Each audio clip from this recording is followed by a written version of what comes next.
നമസ്കാരം, മലയാളി വാർത്തയിലേക്ക് സ്വാഗതം.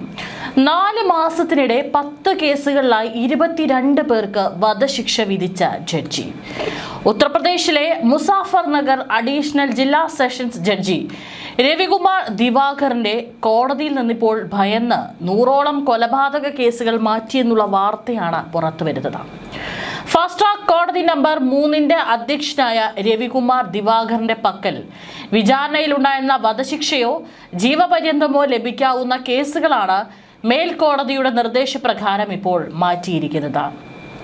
ജില്ലാ സെഷൻസ് ജഡ്ജി വീരേന്ദ്രകുമാർ സിംഗ് പുറപ്പെടുവിച്ച ഭരണപരമായ ഉത്തരവിലൂടെയാണ് കേസുകൾ അദ്ദേഹത്തിന്റെ സ്വന്തം കോടതിയിലേക്ക് തിരിച്ചു വിളിച്ചത്.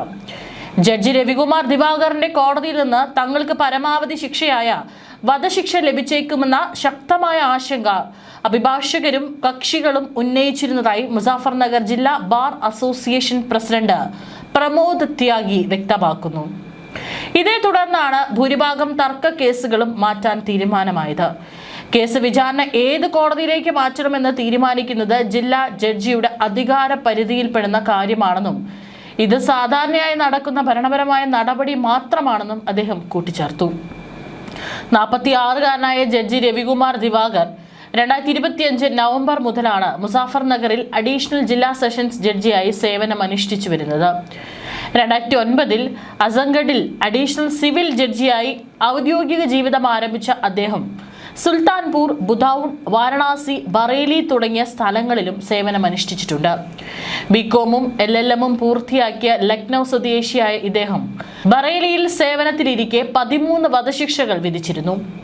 ഇതോടെ അദ്ദേഹം ഇതുവരെ വിധിച്ച ആകെ വധശിക്ഷകളുടെ എണ്ണം 35 ഉയർന്നു.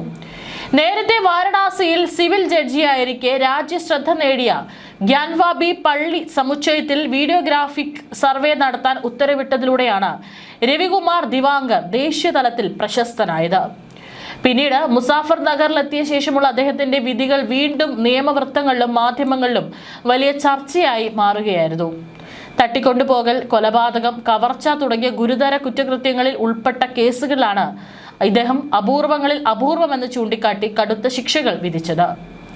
ഏപ്രിൽ 6-നാണ് മുസാഫർ നഗറിൽ അദ്ദേഹം ആദ്യമായി വധശിക്ഷാ വിധി പ്രസ്താവം നടത്തിയത്. 45 ലക്ഷം രൂപയുടെ സാമ്പത്തിക തർക്കത്തെ തുടർന്ന് അഭിഭാഷകനായ മുഹമ്മദ് സമീറിനെ തട്ടിക്കൊണ്ടുപോയി കൊലപ്പെടുത്തിയ കേസിൽ 3 പ്രതികൾക്കാണ് അന്ന് വധശിക്ഷ ലഭിച്ചത്.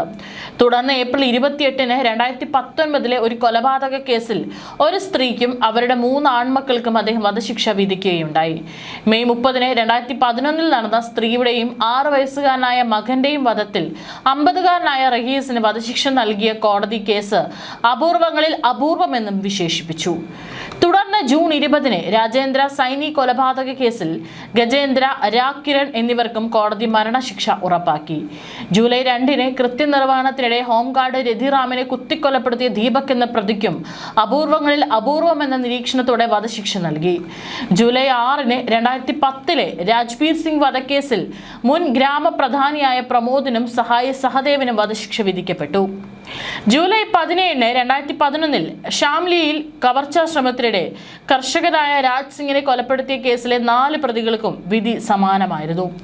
ഓഗസ്റ്റ് 12-ന് 1999 5 ലക്ഷം രൂപ മോചനദ്രവ്യത്തിനായി മരവ്യാപാരി സലീമിനെ തട്ടിക്കൊണ്ടുപോയി കൊന്ന കേസിലെ പ്രതി ഷെഹനാവാസിനും ഓഗസ്റ്റ് 13-ന് മുൻ വൈരാഗ്യത്തിന്റെ പേരിൽ ഷാംലിയിൽ പവൻകുമാറിനെ വെടിവെച്ചെന്ന കേസിൽ രാംവീർ, രാജീവ്, രാഹുൽ, ഹരേന്ദ്ര കുമാർ എന്നീ 4 പേർക്കും വധശിക്ഷ നൽകി. ഇന്ത്യൻ നിയമവ്യവസ്ഥയിൽ വധശിക്ഷ നിലനിൽക്കുന്നുണ്ടെങ്കിലും ഏറ്റവും കഠിനവും അപൂർവവുമായ കേസുകളിൽ മാത്രമാണ് ഇത് ചുമത്താൻ സുപ്രീം കോടതി മാർഗനിർദ്ദേശം നൽകിയിട്ടുള്ളത്. ജീവപര്യന്തം തടവ് തികച്ചും അപര്യാപ്തമാണെന്ന് ബോധ്യപ്പെടുന്ന അപൂർവങ്ങളിൽ അപൂർവമായ സാഹചര്യങ്ങളിൽ മാത്രമേ വധശിക്ഷ നൽകാവൂ എന്നാണ് രാജ്യത്തെ പരമോന്നത കോടതിയുടെ ഉത്തരവുകൾ വ്യക്തമാക്കുന്നത്.